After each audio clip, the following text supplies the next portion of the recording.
आप देख रहे हैं दोस्तों, आपका और हमारा अपना रिएक्शन यूट्यूब चैनल। तो चलते हैं दोस्तों वीडियो में। Operation Sindoor begins, Pakistani army bases under attack.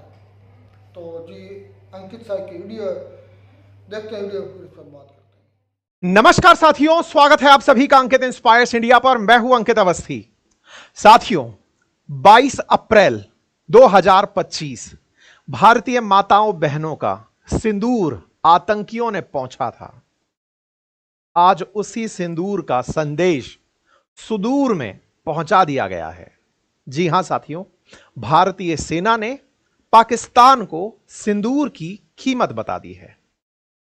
जिन माताओं बहनों का सिंदूर यह पहुंचते हुए कहा गया था कि तुम्हें नहीं मारेंगे, तुम्हारे देश के प्रधानमंत्री को जाकर बता दो, उसी प्रधानमंत्री ने आज ऑपरेशन सिंदूर शुरू कर दिया है। और इस ऑपरेशन सिंदूर में पाकिस्तान में बैठे उन आतंकियों के आकाओं के ठिकाने तबाह कर दिए गए हैं, जिन्होंने बड़ी ही हिम्मत से भारतीय सीमा को क्रॉस किया और हमारी माताओं बहनों के सुहाग को छीना।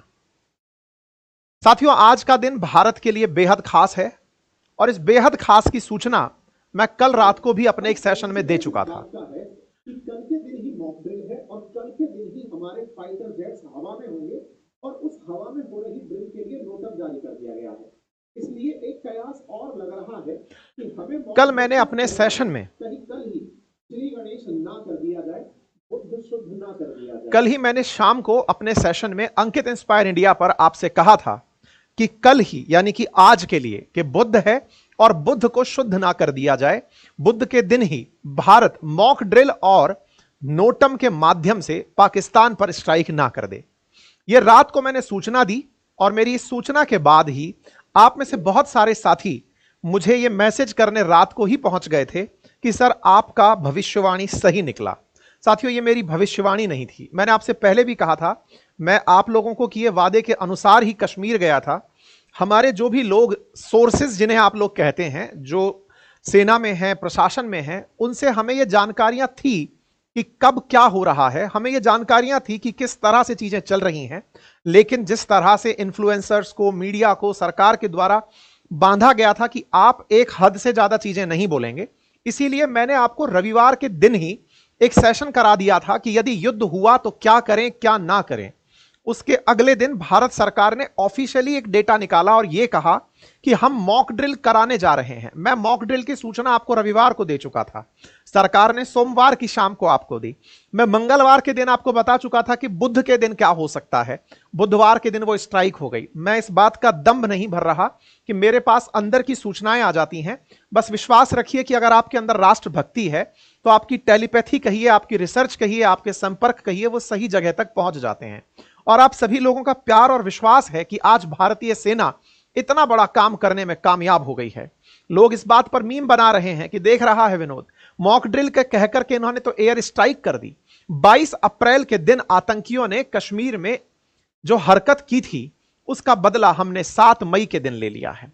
15 दिन बीते पहलगाम घटना के 15 दिन के बाद भारत ने इस घटना का बदला लेते हुए जिन आतंकियों ने इस घटना को अंजाम दिया था उनके ठिकानों को टारगेट कर दिया है। और उन ठिकानों को टारगेट करते हुए नंबर्स इस समय पाकिस्तानी खुद बताने लग रहे हैं। भारत ने 9 ठिकानों के बारे में कहा, पाकिस्तानी इस नंबर को लेकर अलग अलग तरह के बयान दे रहे हैं। पाकिस्तान के द्वारा तरह तरह की फेक न्यूज़ेस चलाई जा रही हैं। आज दिन भर के सेशंस में हम उनकी फेक न्यूज़ेस का भी पर्दाफाश करेंगे। साथियों, आज का दिन बेहद खास रहेगा। दिन भर में हो सकता है कुछ छोटे छोटे अपडेट्स वाले सेशंस आप तक आएं, क्योंकि वो अपडेट आप तक पहुंचना जरूरी है। फेक न्यूज़ के आप शिकार ना बने, इसलिए इन सेशंस की आवश्यकता होगी। मैं आप तक दिन भर में वो जानकारियां लाता रहूंगा। ऑपरेशन सिंदूर के बारे में अपडेट है कि भारत ने 9 टेरर साइट्स पर अटैक किया। बकायदा जिन जगह पर अटैक किया उन जगहों पर आतंकी शिविर थे या आतंक के सरगनाओं द्वारा आतंकियों को तैनात किया गया था, आगे के अटैक के लिए तैयार किया गया था। ऐसे में ये हेडलाइंस बनती हैं। रात्रि करीब 1:30 बजे भारतीय सेना ने अपना यह काम कर दिया। बहावलपुर, मुरीद के बाघ, कोटड़ी, मुजफ्फराबाद, इन जगहों पर हमले किए गए। 9 आतंकी ठिकानों को निशाना बनाया गया।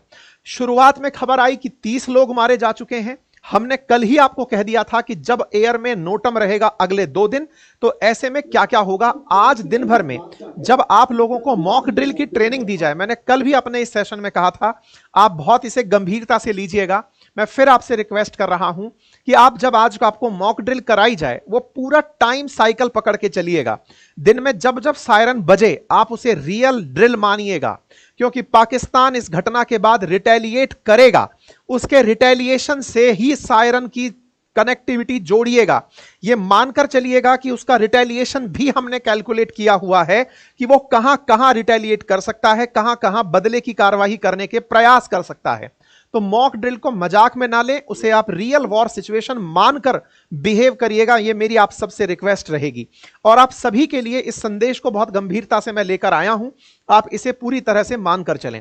साथियों, भारत और पाकिस्तान के बीच में जिस तरह की स्थिति बनी हुई है, मैं आपको सिलसिलेवार तरीके से इन सब बातों को समझाता हूं और अंतर्राष्ट्रीय स्तर पर यह घटना किस तरह से होगी यह भी मैं बताऊंगा। फिलहाल के लिए आप अपडेट में यह जान लीजिए कि वो अंदर तक घुसे थे। जब पहलगाम पहुंचे तो लोगों ने कहा कि बॉर्डर के इतना दूर तक आतंकी कैसे आ सकते हैं। भारत ने कहा कि हम आपको बॉर्डर के अंदर 100 किलोमीटर तक मारकर दिखाएंगे। हम बहावलपुर पहुंचे साथियों, जो कि बॉर्डर से सबसे दूर ठिकाना बताया गया है। यह ठिकाना जैश ए मोहम्मद का ठिकाना है, मसूद अजहर का ठिकाना है, उसका हेडक्वार्टर है। इसके हेडक्वार्टर में यह मस्जिदों में ट्रेनिंग देता है और उन मस्जिदों पर यहां हमला किया गया है। यहां बकायदा उसकी फुटेज भी जारी हुई हैं। ये सारे वो एरिया हैं जहां जहां पर ये हमले हुए हैं।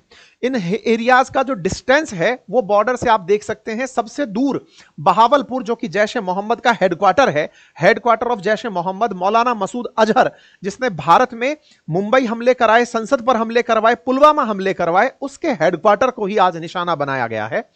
मुरीद के 30 किलोमीटर दूर, गुलपुर 35 किलोमीटर, ऐसे ही एलईटी लश्कर तैयबा का कैंप 30 किलोमीटर दूर, ऐसे ही बिलाल कैंप, इन सभी जगह पर हमले हुए। अब इन हमलों की कुछ फुटेजेस हैं, इनसे उठे हुए कुछ सवाल हैं। सवाल ये कि भारत ने यहां तक हमला करने के लिए तरीका क्या अपनाया।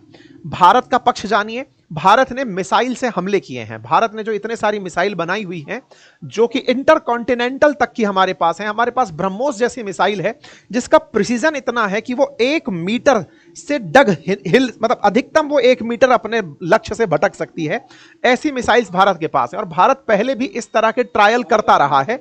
ब्रह्मोस छोड़कर पाकिस्तान के अंदर वो पहले भी ब्रह्मोस फेंक के देख चुका है। अभी तक ये कंफर्म नहीं है। आज सुबह 10 बजे मीडिया ब्रीफिंग है सेना के द्वारा, उसमें और कंफर्मेशन आएगा जिसमें यह सब बताया जाएगा कि हमने एयर स्ट्राइक की थी या हमने देश में बैठे बैठे मिसाइल चलाई थी। हमारी मिसाइलें कितनी प्रिसाइज हैं ये सब आपको तस्वीरों में दिख रही हैं।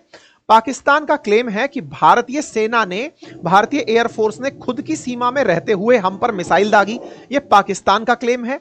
हम अपना क्लेम सुबह 10 बजे करने वाले हैं। हमें इनकी तरफ से सारे की सारे रिपोर्ट कार्ड आने का इंतजार हो रहा है। दुनिया भर का मीडिया इसे कवर कर रहा है। पाकिस्तान की तरफ से क्लेम है कि उसके 5 ठिकानों पर हमले हुए हैं। उनकी सेना का क्लेम है कि 4 ठिकानों पर हमले हुए हैं। जिन्हुआ न्यूज, जो कि चाइना को सपोर्ट करता है, चाइना के लिए न्यूज कवर करता है, उसने एलओसी पर हो रही इस शेलिंग की तस्वीर डाली है। इस तरह की तस्वीरों की हम आप लोगों तक पुष्टि नहीं करते हैं क्योंकि ऑफिशियली ये न्यूज हम आपके साथ नहीं साझा कर रहे हैं। लेकिन इंटरनेशनल मीडिया में ग्लोबल टाइम्स इस न्यूज को साझा कर रहा है, यह कहते हुए कि इस समय बॉर्डर पर तेज, बॉर्डर के चारों तरफ गोलीबारी शुरू हो चुकी है।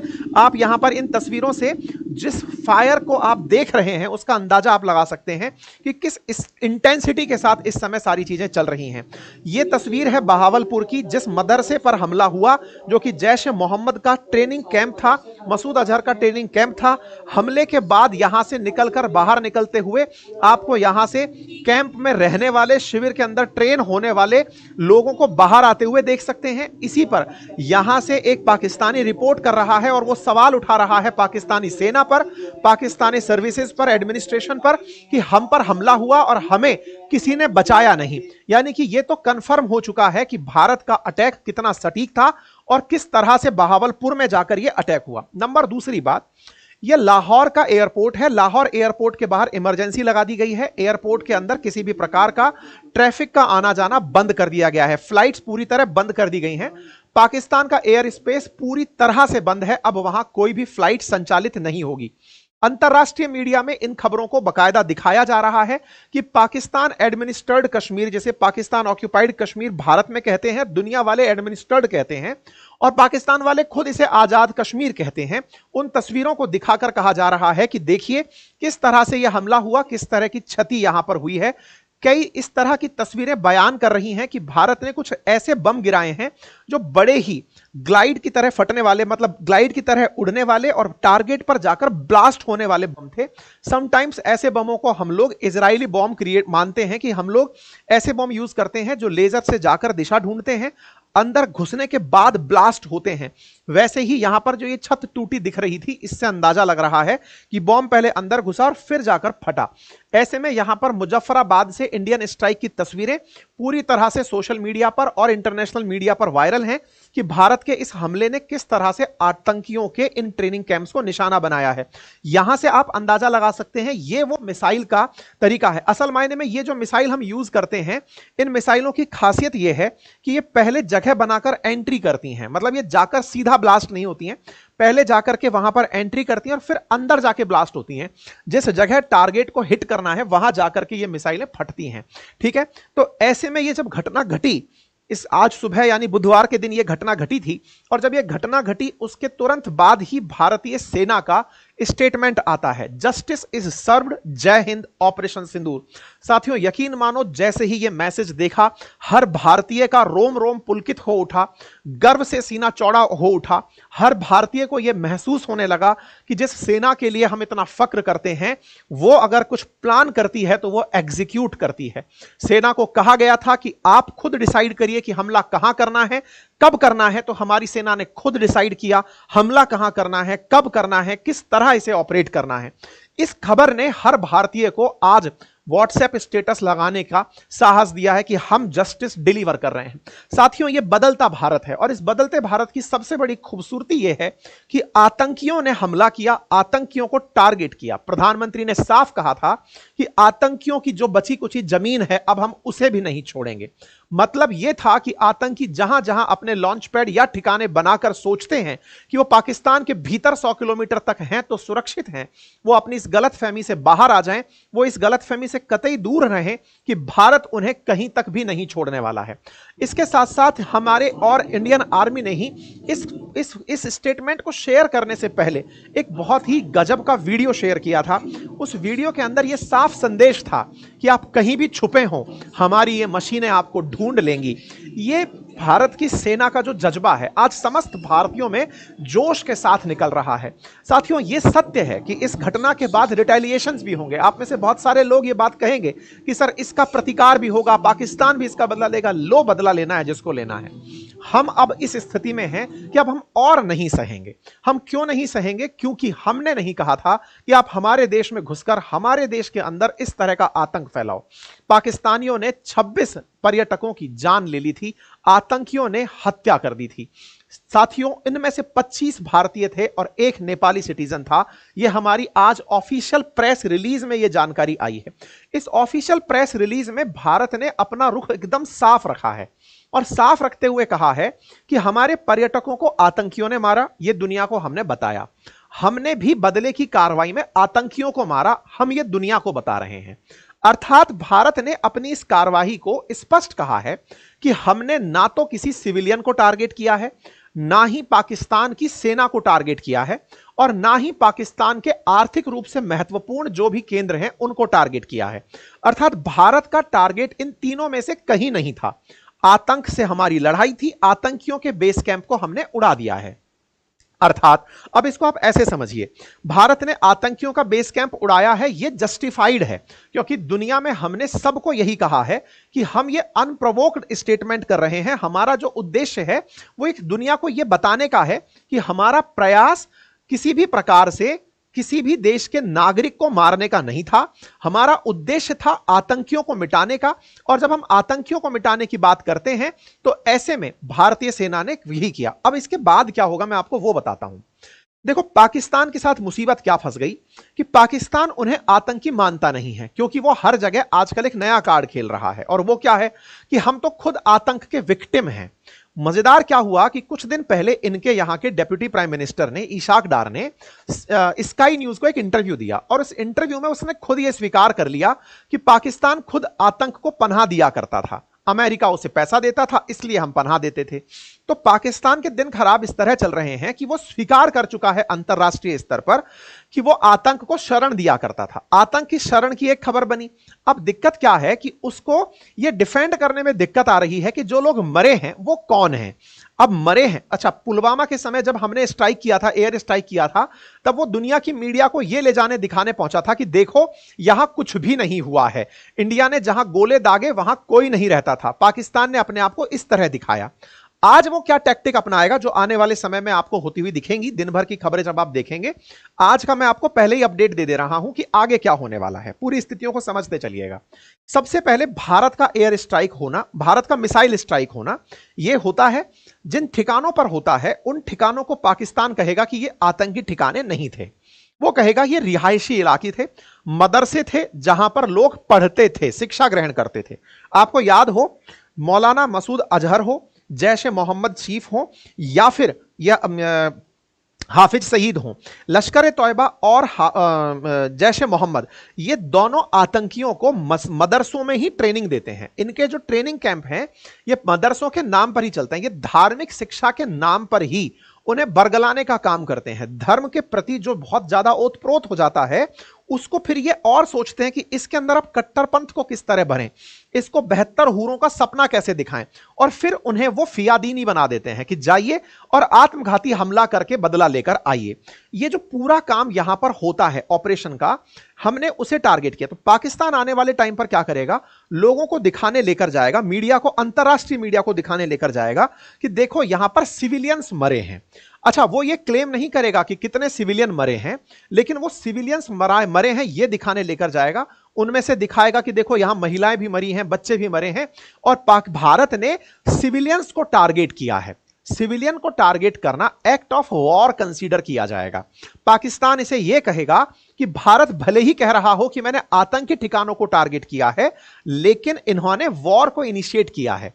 जब वो इस बात को बोलेगा तो पाकिस्तान की सेना, जो कि पलती ही इस आधार पर है कि कोई उन्हें फंडिंग दे युद्ध करने के लिए, ताकि वो उनसे अपना आगे चल के फार्म हाउस खरीद पाए, लंदन में घर ले पाए, दुबई में इन्वेस्टमेंट कर पाए, तो सेना फिर इस युद्ध के लिए सरकार को भड़काएगी और कहेगी कि देखो हम पर हमला हुआ है, अगर हम चुप रह गए तो भारत हमसे पीओके छीन लेगा, बलूचिस्तान छीन लेगा, पूरी तरह हमें खंड भंड कर देगा। ऐसे में सेना को सरकार का समर्थन मिलेगा और सेना फिर रिटेलिएशन के लिए निकलेगी। अब जब सेना रिटेलिएशन के लिए निकलेगी, अब देखना यहां पर समझने की बात यह है कि हमारे पास तो दुनिया को बताने के लिए आंसर था कि हमने आतंकी ठिकाने ध्वस्त किए। पाकिस्तान के पास में भारत के अंदर कोई आतंकी ठिकाना नहीं है। वो ये नहीं कहेगा कि भारत के अंदर आतंकी ठिकाना है, वो एक्ट ऑफ वॉर का रिटेलिएशन करने आएगा, जिसके चलते वो भारत के अंदर सेना के बेस कैंप्स को, एयरपोर्ट्स को और सिविलियंस जहां निवास करते हैं उन क्षेत्रों को टारगेट करेगा। ऐसा करना भारत के केस में युद्ध माना जाएगा।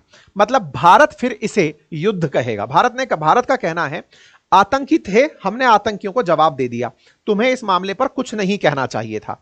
लेकिन जैसे ही पाकिस्तान अपने द्वारा बम चलाएगा भारत पर, भारत संभव है कि ऐसी रिटेलिएशन में, अगर उसका रिटेलिएशन एक हद से ज्यादा होता है, तो हो सकता है कि आज देश को प्रधानमंत्री का संबोधन भी हो जाए।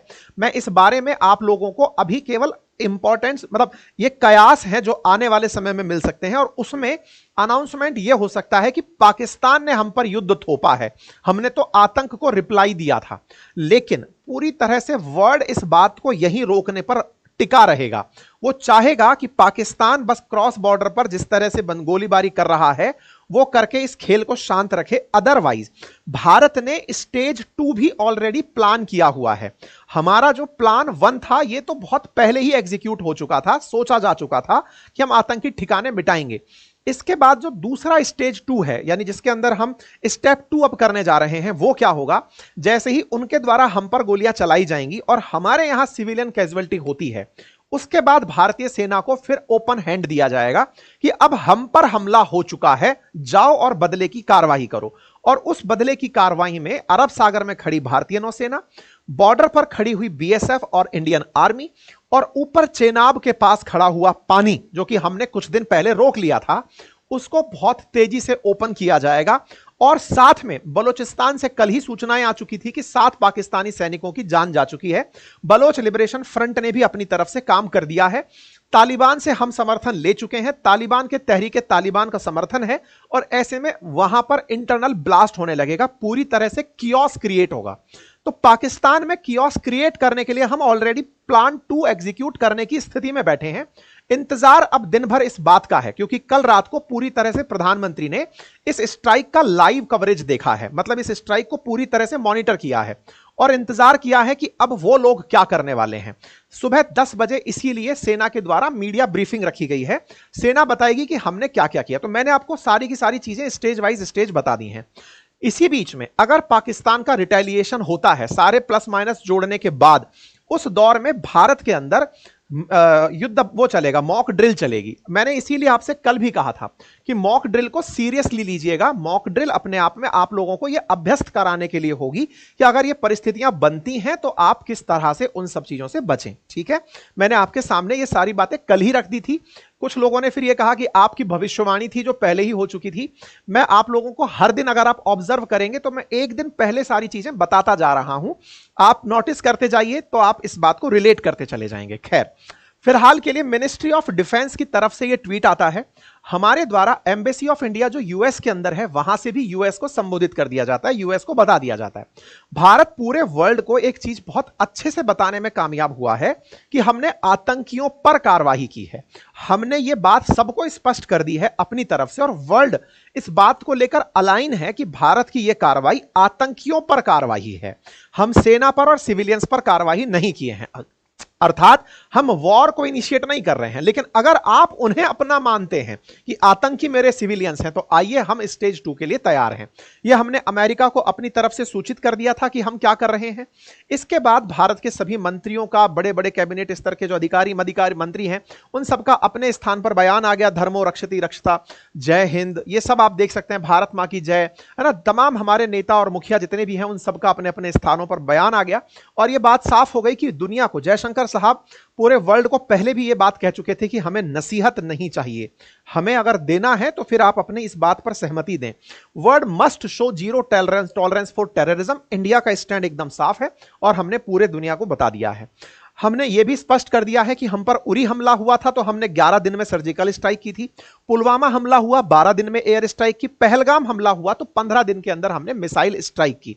खबरें बहुत सारी निकलकर आती हैं, उनमें से सबसे इंपॉर्टेंट खबर यही कि भारत ने अपनी तरफ से 9 ठिकानों पर हमला किया। पाकिस्तान क्या कह रहा है? शहबाज शरीफ का बयान आता है, भारत का हमला 1:30 बजे होता है, इनका 3 बजे बयान आ जाता है, स्टेटमेंट आता है, और इसमें इन्होंने यह कहा, मतलब सारी बातों का सार अगर एक लाइन में कहा जाए तो वो यही है, the spirit of entire Pakistani nations are high, Pakistani armed forces know how to deal with the enemy, we will never allow the enemy to succeed in the nefarious goals. मतलब यहां पर इनका साफ है कि every right to respond forcefully to this act of war imposed by India. मतलब इनका भी उद्देश्य क्लियर हो चुका है कि अब हम इसका बदला लेंगे। तो इनका बदला कहां होगा? एलओसी पर होगा या फिर इनका भी एयर स्ट्राइक होगा? देखिए, पाकिस्तान के द्वारा इस समय बहुत सारी फर्जी खबरें चलाई जा रही हैं, जिसमें से पाकिस्तान ने वर्ल्ड को बताया है कि उन्होंने इंडिया के 2 फाइटर जेट्स को मार गिराया है। यहां पर बड़ा ही कॉन्ट्रोडिक्टरी स्टेटमेंट देखिए। पाकिस्तान की एक तरफ से बयान यह आ रहा है कि भारतीय सीमा में रहते हुए भारतीय विमानों ने पाकिस्तान में हमले किए। वहीं दूसरी ओर वो ये कह रहे हैं कि हमने एयर स्ट्राइक करने आए फाइटर जेट्स को मार गिराया है। ये वीडियोस भी जो दिखा रहे हैं वो पुराने हमारे मिग के गिरे हुए वीडियोस हैं, वो जो यहां निकाल कर दिखा रहे हैं, वो हम आगे आने वाले सेशंस में आप सबके साथ में साझा कर देंगे। तो कुल मिलाकर पाकिस्तान की तरफ से पूरी तरह कहा गया है कि हम इसका बदला लेने के लिए तैयार हैं और यूएन चार्टर के अनुसार हर देश को अपनी सुरक्षा का अधिकार है। तो अब ये कौन सा देश है? अच्छा, फिर इसके बाद में इनकी सेना का बयान आता है। वो गिनाते हैं मुश्किल से 5 लोग हमारे साहब मरे हैं, इतने लोग घायल हुए हैं, नंबर कम बताते हुए, क्योंकि इनको दिखाना ही नहीं है। ये तो हो सकता था तो ये भी कंडेम कर देते कि कोई भी नहीं मरा है, ये तो ऐसे ही था, कहीं पर शॉर्ट सर्किट हो गया था। इनका झूठ इनके साथ है। इनके द्वारा जो बातें कही जा रही हैं सेना तो कह रही 4 ही जगह हमला हुआ है, तो हम 9 ठिकानों पर हमले की बात कर रहे हैं, ये 4 तक आ गए। चलो ये तो मान रहे हैं कि हमला हुआ है। एक बहुत ही इंटरेस्टिंग घटना घटी, और वो इंटरेस्टिंग घटना थी स्काई न्यूज के साथ। पाकिस्तान के ये मिस इन्फॉर्मेशन मिनिस्टर हैं, इनका नाम है अतालुल्लाह तरार। ये लुल्ला साहब जो अपनी बात बता रहे थे वो क्या थी, ये अपनी तरफ से इन्फॉर्म कर रहे थे कि हमने भारत के सेना के जहाजों को मार गिराया है। ठीक है साहब। इस पर एंकर इन्हें टोकते हुए कहती है कि रुकिए, जब तक हमें कोई ऑफिशियल कंफर्मेशन नहीं मिल जाता हम इस बात को नहीं मानेंगे।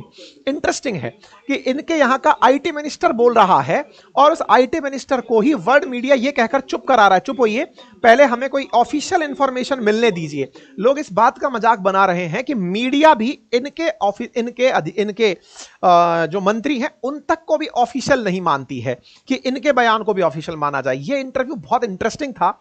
इसी पत्रकार ने पहले इनके डिप्टी प्राइम मिनिस्टर, कुछ दिन पहले उनका इंटरव्यू लिया इसाक डार का, और उससे कहलवा दिया मुंह से कि हां टेररिज्म हम प्रमोट किया करते थे।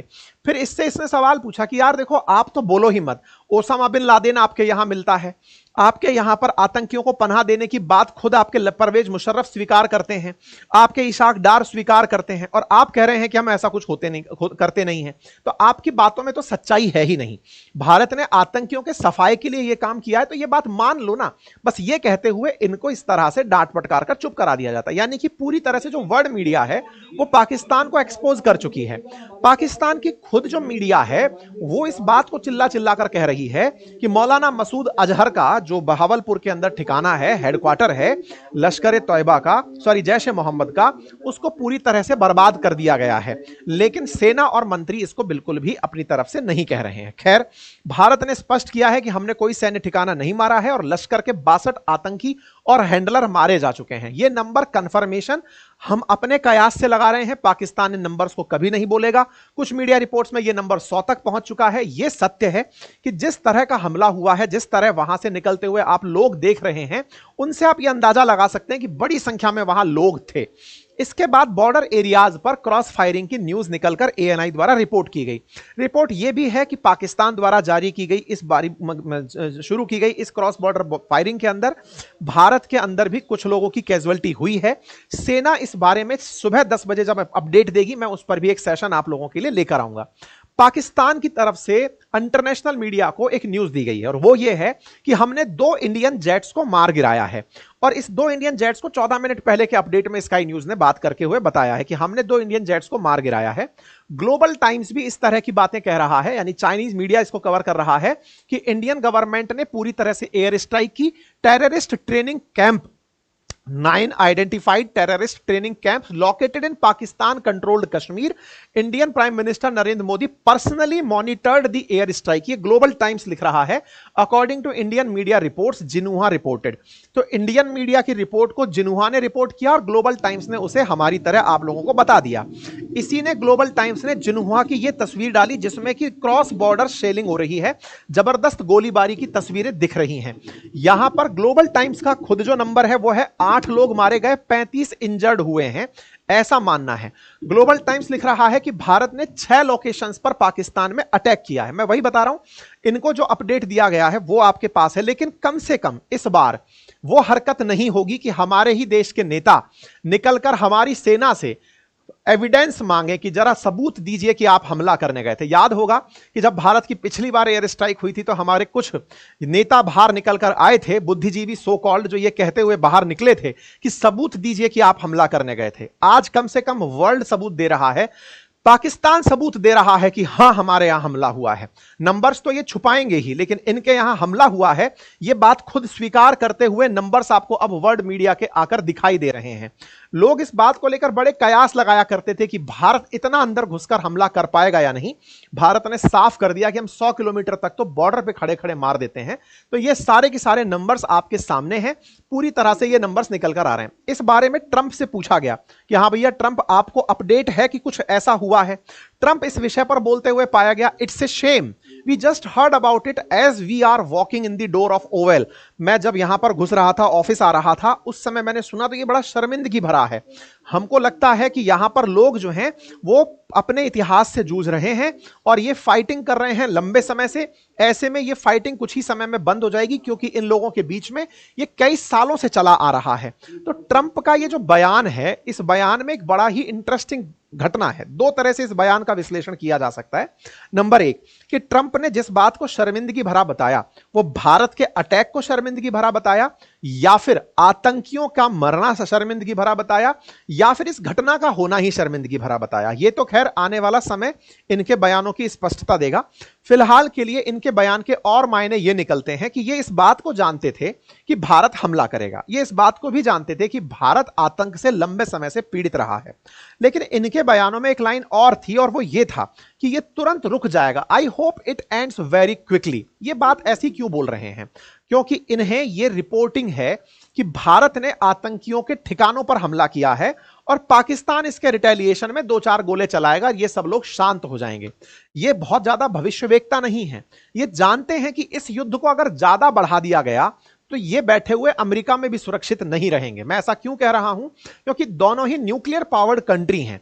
न्यूक्लियर पावर्ड कंट्रीज जब भी कोई युद्ध लड़ती हैं तो ऐसे में ये युद्ध अगर लार्ज स्केल पर चला जाए तो शायद ही दुनिया का कोई हिस्सा बचेगा।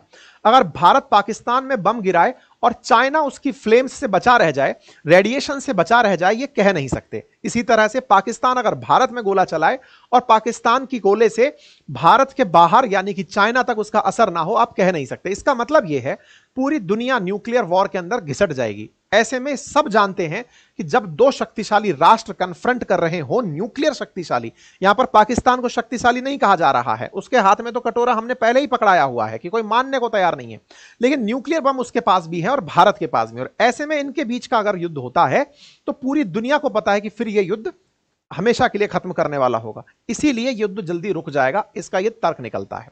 इसी बीच में सेक्रेटरी मार्को रूबियो जो हैं वो अपनी तरफ से बयान देते हुए पाए जाते हैं कि मैं पूरी तरह से इंडिया और पाकिस्तान की लीडरशिप के साथ इसके शांतिपूर्वक समाधान के लिए संपर्क में हूं। ये इस बात का संपर्क बनाए हुए हैं। लगातार भारत ने भी दुनिया में जो भी प्रमुख देश हैं जिनके लिए हम आंसरेबल हो सकते हैं, चाहे भारत के साथ अमेरिका जुड़ा हो, रशिया जुड़ा हो, सऊदी जुड़ा हो, यूएई जुड़ा हो, हमने इन सबको इन्फॉर्म कर दिया था कि हमने आतंकियों पर कार्रवाई कर दी है। ठीक है साहब, भारत की तरफ से यूके, सऊदी अरेबिया, यूएस, इन सब के साथ में हमने अपडेटेड जानकारी दे दी है। दुनिया भर की मीडिया में यह खबर आ चुकी है कि इंडिया ने टेररिस्ट टारगेट किए हैं, इंडिया के द्वारा पाकिस्तान के अंदर टेररिस्ट को मारा गया है। यह वर्ल्ड मीडिया के अंदर कवरेज आ गया, न्यूयॉर्क टाइम्स में भी आ गया। पाकिस्तान के अंदर टेररिस्ट अटैक जो हुआ था, मतलब टेररिस्ट अटैक के बाद इंडिया ने पाकिस्तान में स्ट्राइक कर दिया है। Washington post, India strike Pakistan, यह सब तरफ खबर छप चुकी है। ठीक है, इसके साथ साथ रावलपिंडी में फिलहाल हाई अलर्ट चल रहा है, जहां सेना का मुख्यालय है। पाकिस्तान के अंदर एयर अपडेट यह है कि यहां पर किसी भी प्रकार से अब कोई फ्लाइट नहीं उड़ रही है। यह भारत के अंदर तो खूब सारी फ्लाइट्स आपको उड़ती दिख रही है, लेकिन एक चीज ध्यान देने योग्य है कि भारत में भी जो बॉर्डर एरियाज हैं, जो पाकिस्तान से सटे हुए एरिया हैं, उन सभी जगह फ्लाइट बंद कर दी गई है। ऐसे में आप सबसे भी गुजारिश है कि जब तक यह स्थिति सेटल ना हो जाए, और कब तक नहीं हो सकती, जब भारत पहलगाम का 15 दिन बाद रिप्लाई दे रहा है, तो हो सकता है पाकिस्तान भी इसमें समय ले। तुरंत करता है तो वो उकसावे की कार्रवाई के तहत होगा, लेकिन अगर वो समय लेकर के कार्रवाई करता है तो ऐसे में आप सबको पूरी तरह से एनी टाइम अलर्ट के लिए सचेत रहना होगा आने वाले टाइम पर।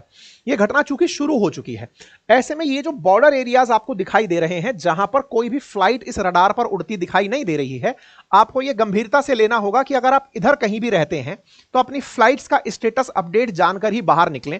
आप पूछेंगे फ्लाइट से ऐसी क्या दुश्मनी होती है? देखो, पहली दुश्मनी तो यह होती है कि फ्लाइट को रडार पर देखा जा सकता है। फ्लाइट को रडार पर देखा जा सकता है तो उसको मिसाइल से अगर टारगेट किया गया तो एक ही बार में फ्लाइट के अंदर बैठे 250-300 यात्री खत्म हो जाते हैं। पहली चीज तो ये होती है। दूसरा क्या होता है, फ्लाइट्स के साथ साथ मिसाइल का जो पाथ होता है ना, जो प्रोजेक्टाइल मोशन में मिसाइल जाकर गिरती है, बैलिस्टिक मिसाइल जो अपना पूरा पाथ पैराबोला पाथ लेती हैं, तो कई बार फ्लाइट और मिसाइल का पाथ एक ही हो जाता है। आप जब कई बार सुनते हैं ना 500 किलोमीटर की रेंज तक बैलिस्टिक मिसाइल जाएगी, तो वो भले ही 50 किलोमीटर अंदर जाके मारे, लेकिन वो उड़कर कम से कम 50 किलोमीटर ऊपर जाएगी, फिर 50 किलोमीटर नीचे आएगी। 500 किलोमीटर की रेंज वाली है तो वो पता चल रहा है 200 किलोमीटर ऊपर जा रही है, फिर 200 नीचे आ रही है, मतलब वो पूरा पाथ लेकर जाकर के फिर मारने जाती है। ठीक है, तो तो हमको कितना दूरी तक गिराना है उतना ऊंचाई तक उसको उड़ाते हैं, फिर जाके मारते हैं। तो कुल मिलाकर फ्लाइट्स के लिए यह रास्ता बंद हो जाता है, इसीलिए हमने बॉर्डर पर 2 दिन का नोटम जारी किया हुआ है। पाकिस्तान तो पूरा ही इस दहशत में है, तो उसने पूरी तरह से इस नोटम को मान लिया है कि कोई फ्लाइट नहीं उड़ेगी। हमारे द्वारा, एयर इंडिया के द्वारा भी यह अपडेट दे दिया गया है, इंडिगो द्वारा भी अपडेट दे दिया गया है कि फ्लाइट्स इन क्षेत्रों में नहीं उड़ रही है। बात की जाए उनकी जिन्होंने अपनों को खोया, वो सब इस बदले की कार्रवाई से बेहद खुश हैं। उन्होंने सरकार को और सेना को इस बात के लिए धन्यवाद बोला है। ये तस्वीरें और यहां से निकल करके आई। इसी के साथ साथ ही कश्मीर के कुछ इलाकों के अंदर, कई इलाकों के अंदर स्कूल बंद कर दी गई हैं। भारत ने पहले ही, स्ट्राइक से पहले ही यहां के पर्यटक स्थल तो खाली करा ही लिए थे, अब यहां पर कुछ स्थानों के अंदर स्कूलें भी बंद करा दी गई हैं। भारत में अपोजिशन का क्या रुख है? अपोजिशन की तरफ से जयराम रमेश जी का यह ट्वीट आता है जिसमें उन्होंने कहा कि हम सेना के साथ हैं और आतंक के खिलाफ लड़ाई में पूरा विपक्ष सरकार के साथ है और सेना के साथ है। मतलब इस समय भारत पूरी एकजुटता और दृढ़ता के साथ इस कार्रवाई में साथ जुड़ा हुआ है। ठीक है, तो ऑपरेशन सिंदूर को लेकर अभी 10 बजे जैसे ही प्रेस मीडिया की ब्रीफिंग आती है वो आप तक हम अपडेट देंगे। इसके लिए आप हमें हमारे ट्विटर हैंडल पर भी फॉलो कर सकते हैं, क्योंकि बहुत सारे ऐसे अपडेट होते हैं जिस पर हम कंप्लीट सेशन नहीं ला पाते। इसके लिए आप अंकित कुमार अवस्थी, ट्विटर हैंडल है KA अंकित के नाम से, आप इस ट्विटर हैंडल को आप फॉलो कर सकते हैं। इस पर हम लोग आपको लगातार अपडेट देते रहते हैं। हर मिनट का, हर घंटे का जो भी प्रॉपर अपडेट होता है हम आप तक वहां तक साझा करते होते हैं, आप उसे फॉलो कर लीजिए। बाकी इस चैनल को सब्सक्राइब कर लीजिए। आज प्रयास करेंगे कि कोई भी मेजर इंसिडेंट होता है तो हम आप तक उसे साझा करते रहें। अगेन मैं इन सब के बाद में एक लाइन जो आप सबसे कहूंगा वो इतनी सी है कि आप सभी फेक न्यूज से बचें। हो सकता है कि आपके पास में पाकिस्तान प्रमोटेड कुछ खबरें जो हो सकता है हमारे ही इंडियन इनोसेंट्स हैंडलर्स के द्वारा रीशेयर कर दी गई हो, वो पहुंचे। कृपया करके उन्हें स्प्रेड ना करें। बड़ा ही गंभीरता से, हमारे पास भी बहुत सारी खबरें थी बताने के लिए, हमने उनमें से बहुत सारी खत्म करके फिर आप तक लेकर आए हैं, क्योंकि बहुत सारी फेक खबरें इस समय चल रही हैं, है ना। तो सत्यता प्रमाणित करने के लिए आप कभी भी कोई खबर सुने, सरकारी चैनल जरूर देखें, सरकारी न्यूज हैंडल्स को फॉलो करें, और अगर आपका एक्सेस वहां तक नहीं हो पा रहा है, आप नहीं जा पा रहे हैं, तो आप हमारे इन हैंडल्स को फॉलो कर लें, हमारे चैनल को सब्सक्राइब कर लें, सो दैट जब भी कोई अपडेट आएगा मैं आप तक दे पाऊंगा। अगेन मैं आपसे रिक्वेस्ट कर रहा हूं, चैनल को सब्सक्राइब करने का एक राइट कॉर्नर पर बटन दिया हुआ होता है, आप उसे क्लिक कर लें, उसका कोई चार्ज नहीं है, लेकिन भविष्य के अपडेट आप तक मिलते रहेंगे, आपको ढूंढना नहीं पड़ेगा, आपको तुरंत खुद से आगे हम फ्लैश होते दिखेंगे।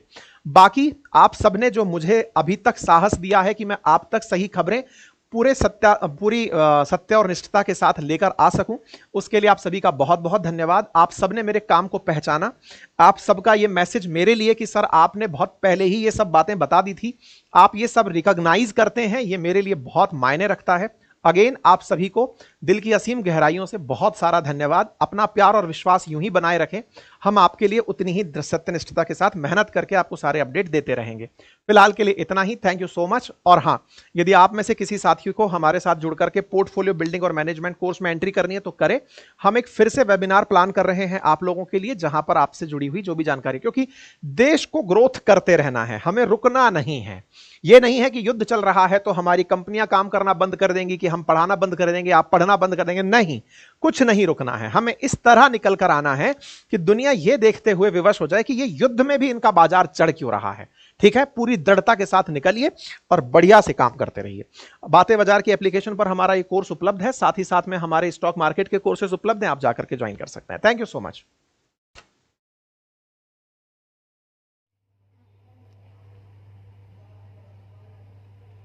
तो जी दोस्तों, वीडियो होगी खत्म। इसने तो काफ़ी डिटेल बताई है। हाँ, इस बंदे ने डिटेल से काफ़ी डिटेल बताई है इसने तो। अमेरिका के प्रेसिडेंट के बयान भी दिए, इट्स शेम। उसके बाद इसने मतलब कि 62 क्लेम किया कि मस्जिद के अंदर जहाँ इन्होंने हमला किया वहाँ तो जारी बात तलबा ही होंगे।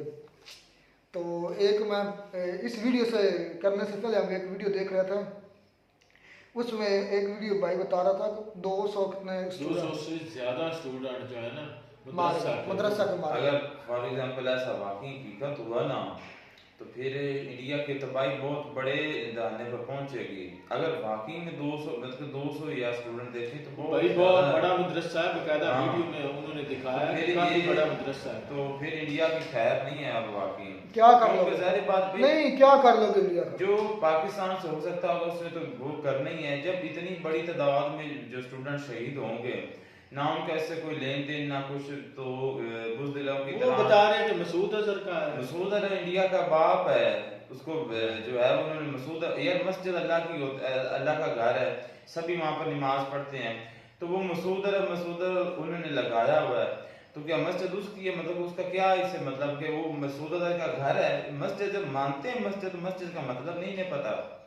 ऐसे ये बकवास कर रहे हैं। इन्होंने आम लोगों पर जो है शहरी आबादी पर इन्होंने टारगेट किया है। और क्या कहते हैं कि हमने अपनी जो अब अपनी बार मिर्चें लग रही हैं आपको मुझे भाई मिर्चें नहीं देखें कि इन्होंने अगर फर्ज कर लें कि जो क्लेम इंडिया ने किया कि पाकिस्तान ने ये पहलगाम अटैक करवाया, तो इनके मुताबिक पाकिस्तान ने गलत करवाया, तो इन्होंने अब कौन सा सही कर दिया है? इन्होंने तो सिविलियन को ही मारा है।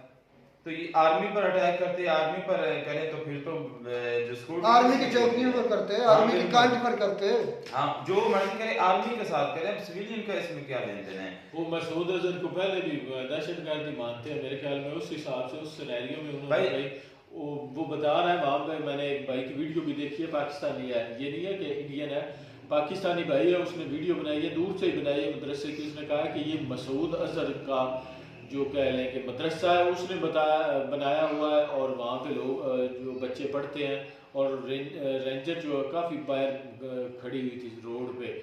तो बावलपुर का ये वाक़या है।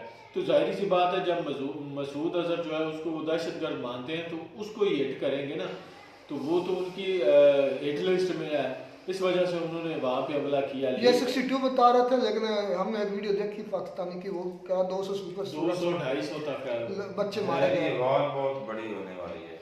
तो और दूसरी बात यह है कि इसने अंकित ने तो बड़ी डिटेल बताई कि ये जो बागलपुर है ये इंडिया से 100 किलोमीटर अंदर है, हाँ, इतना बॉर्डर से। तो 100 किलोमीटर नहीं, अंदर आ बॉर्डर तो ये तो है ही बॉर्डर एरिया। शहर जो होगा वो शायद होगा, शहर की बात है। हाँ वो होगा, लेकिन ये तो बॉर्डर एरिया है। लेकिन इतना ज़्यादा स्टीक निशाना, फिर वो दिखा रहे थे सारे बम्स के निशान पाकिस्तानी दिखा रहे थे, किस तरह छत के ऊपर लगा है, फटा है, फैला है। तो ये है सारा से मैं भाई देखिए, मैं इसमें बड़ी कोई महारत नहीं इंडिया की समझता। तो जो कह रहे हैं कि ऊपर लगा है तो फटा, तो सारी बात है। जब उन्होंने शहरी आबादी को टारगेट किया है तो सारी बात है वहाँ पर तो बहुत ज़्यादा घर होते हैं शहरी आबादी में। गाँव में देख लें कितने घर होते हैं, तो कहीं पर भी गिरेगा तो उसने छत को ऊपर से चीर कर फाड़ कर फिर नीचे आना है। निशाना बड़ा वो स्टीक। कौन सा निशाना? बात मैं निशाने की तो बात कर रहा हूँ, जो निशाना वो कह रहे हैं मैं उसको भी बात कर रहा हूँ कि वो झूठ बोल रहे हैं।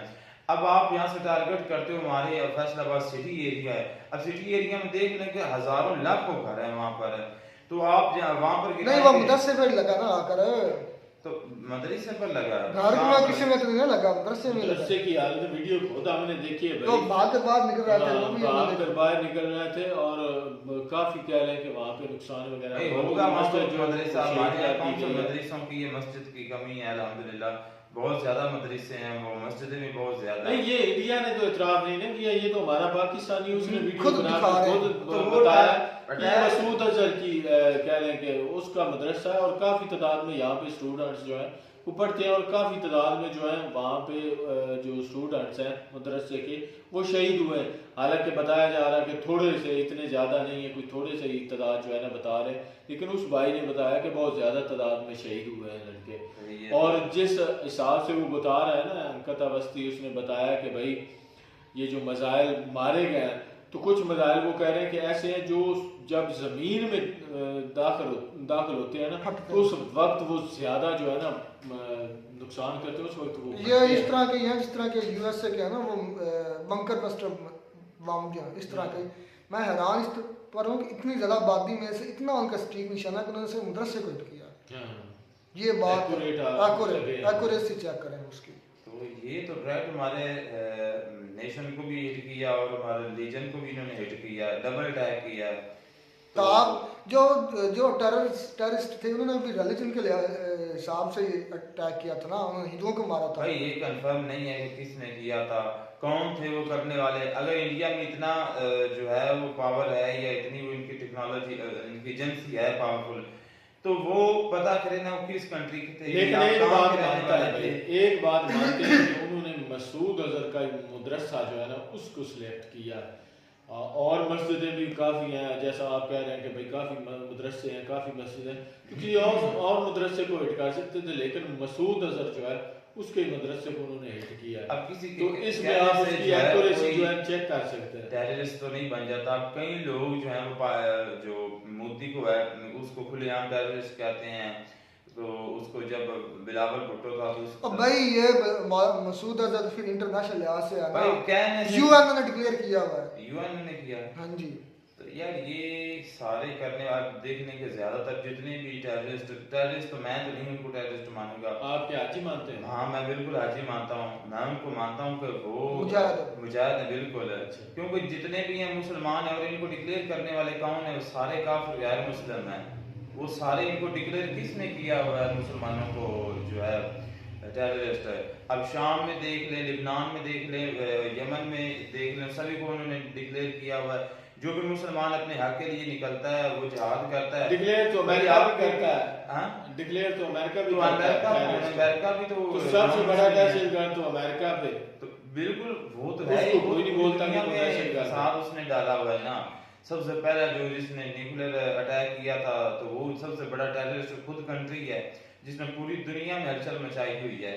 और इंडिया जो है वो मैं समझता हूँ इंडिया में बहुत ज्यादा जो लोग हैं ना वो पागल हो चुके हैं। अच्छा जी, इस अटैक के बाद बयान था ना अपना ट्रम्प का और उसके सेक्रेटरी का, तो ट्रम्प का बयान बड़ा मजीका खेल था कि ये लड़ते आ रहे हैं, ये खत्म हो जाएगा थोड़े दिनों में, इनकी चिंता मत करो, इट्स शेम। अब ये नहीं समझ आ रही मेरे नज़दीक ये इंडिया का है, क्योंकि अटैक के बाद उसने बयान दिया इट्स शेम, इसका मतलब है फिर इंडिया का ही कहा है, ठीक है ना। पाकिस्तान के हक में इतना बोल सकता है ट्रम्प वाला, उसने इट्स शेम कहा है। अब ये नहीं बता, ये क्लियर नहीं उन्होंने बताया कि ये दहशतगर्दों को अंकित सर भी यही कह रहे हैं ना कि समझ नहीं लग रही किसको कहा है। दहशतगर्दों को बोला है या फिर इंडिया के अटैक करने पर इंडिया को यार बस मुझे एक बात की समझ नहीं आती दोनों कंट्रियों की।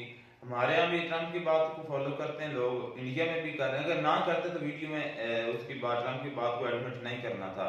वो जो भी मतलब कि ट्रम्प करना है वो ही सभी दोनों ज्यादातर मैंने ये क्या अमेरिका को यार क्या आपने बना नोट किया है कि भाई चाहे पाकिस्तान हो चाहे इंडिया हो, ये अपनी आवाम को चूरन बेचते हैं। बिल्कुल मोस्टली यही होता है, अपनी आवाम को चूना लगाते हैं। वो कहते हैं कि हमने इधर उनके इतने मार दिए, ये कहते हैं कि हमने इतने मार दिए। हालांकि ये दोनों जो अगर लड़ते हैं, इंडिया ये भी तो कर सकता था कि डायरेक्ट आर्मी पे हमला कर सकता था, वो आम सिविलियन पे क्यों करता है? तो जब ये करते हैं तो ये भी डायरेक्ट उनकी आर्मी पे हमला कर सकते हैं, तो क्यों नहीं करते? लड़ाई जो इनकी आपस में होती है तो आम आवाम जो है उनका तो कोई कसूर ही नहीं होता, उनको आगे हिट क्यों करते हैं? ये एलओसी पर भी जो है वो इंडियन आर्मी जो है सिविलियन को टारगेट करती है, लेकिन मैंने पाकिस्तान आर्मी का ये कभी नहीं सुना कि उसने शहरी आबादी को टारगेट किया। आज भी जो मतलब कि रात को जो हुआ उसके बाद जो एलओसी पर फायरिंग हुई वो उनकी चौकियों पर की है, तो सिविलियन पर बिल्कुल भी नहीं की है। तो ये इंडियन आर्मी की ये बुज़दिली नहीं तो और बहादुरी है जो आम निहत्थे लोगों पर जो बेचारे रात को सो रहे थे उन पर उन्होंने जो बम गिराया, मिसाइल गिराया। सो रहे अगर जागते होते तो फिर उन्होंने कौन सा मिसाइल जो पकड़ के दरिया में डाल दिए थे। इसलिए बात कर रहा हूँ कि बेफिक्र होकर उनको क्या पता था कि ये हमारी रात शायद आखिरी रात हो, जिनका इस पूरे मुद्दे से कोई लेन देन भी नहीं था। तो उस दिन आप आर्मी के साथ जो है आर्मी की चौकियों को करें, उनके बेस को करें, यानी कि पूरे